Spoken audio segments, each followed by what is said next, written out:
100 na nga lang yung pera ko mga utol, kaya naman pinabili ko lang si Alden ng isang boteng mantika, 5 pirasong itlog, siling labuyo, tsaka isang pirasong sabuyas. Nauutal-utal ka pa. Sinilip ko na nga tong kanin mga utol kung okay na at okay na, kaya naman tinanggal ko na muna at nilagay ko na nga rito yung itlog nang mapakuluan na natin. Ngayong gabi mga utol, gagawa tayo ng orange with egg. Pwede nyo rin akong bigyan ng idea mga utol, basta hindi lalagpas sa budget na 100 o kahit 50 mga utol kung kaya. Yung kayang pakainin yung 4 na katao mga utol na meron pang matitira. Habang si Manang Lia rito, tignan nyo naman mga utol kung anong ginagawa. Talaga naman, sakit na ng katawan ko ngayon talaga, kaka-resting niya ni Manang Lia. Akala niya kasi siguro ay napakagaan niya pa, hindi niya alam napagkabigat niya na mga utol, katumbas mo na siguro kay Lunento. Binalikan ko na nga rin tong itlog natin mga utol na nilaga at palagay ko okay na, gawat nagbiyak na, kaya naman binuhos ko na muna rito yung mainit na tubig at sinalinan ko yan ng tubig na malamig para naman nagde-deworm na siya. Gagawa naman ako rito ng kulay orange mga utol, cornstarch lang to, tsaka harina, pamintang pino at syempre asin. At para maging orange talaga yan, ilalagay natin ng pampakulay para maging orange talaga at nilagyan ko na nga ng tubig to mga utol. O matik na siguro sa inyo to mga utol kung anong orange with egg yung sinasabi ko. Naparami nga masyado yung tubig ko ritong nilagay, kaya naman dadagdagan ko muna ng harina. Kailangan kasi natin dito mga utol yung ganito, yung malapot-lapot. Kapag ganyan ay additional lang, lagyan nyo na rin na suka mga utol, pampakrunchy, pampalutong ba para talagang swabing-swabe. At dahil okay na yan, binuhos ko na nga yung tubig nito para mabalatan ko na tong mga itlog. Tandaan nyo mga utol 5 pirasong itlog lang yan, pero lalagyan natin ng 0 yan at gagawin natin 50 yan. O kahit sino talaga magugulat doon, pero paano ko nasabi magiging 50 yan? Ganito yan, pagkatapos mo ikot, hiwain mo sa gitna at hiwain mo rin sa paganyan. O bali 1 piraso, 8. Makikita mo naman dyan yung ibang slice malalaki. Ayan pwede mo pang hiwain sa gitna yan para mas mapadoble. Naglagay na nga rin ako ng harina dyan pampahid sa itlog at dahil kompleto na yung mga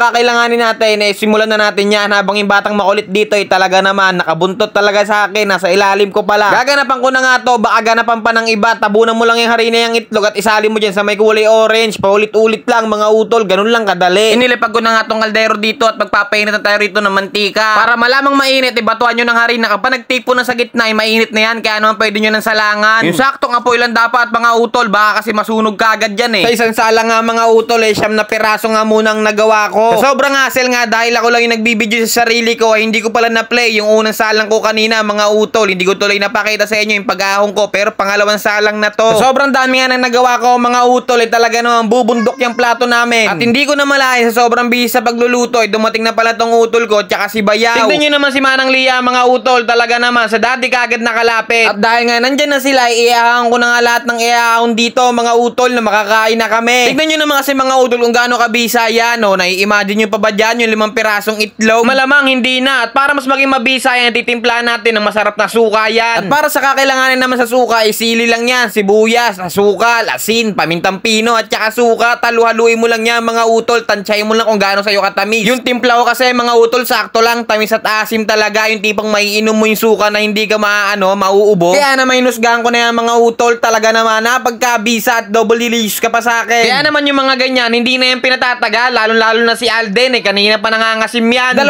peraso na ngayon na tested niyan, kaya naman malapit na maging wasted yan sa kabusugan. Ay talaga naman, itsura pa lang, alam mo na kagad na makakarami ka ng dampo. Kaya naman pang merienda, ulam, testingin nyo na mga utol, sobrang bisa niyan. Pero bago yun, kain tayo mga utol at pagsalo-salo na natin yan. At habang nakain kami, magsha-shoutout ako. Kaya shoutout sa utol natin si JP Tumbali, kay John Lidam from Silang Cavite, kay Kurt Louis De Jesus from Chaong, kay Dr. John Lester, at sa utol natin si Robinson Agustin ng Barangay San Bartolome, Novaliches, QC. Shoutout sa inyong lahat mga utol at maraming pong salamat sa mga suporta ninyo. Follow mo naman yung page ko tol. Paano? Hanggang dito na lang. Paalam!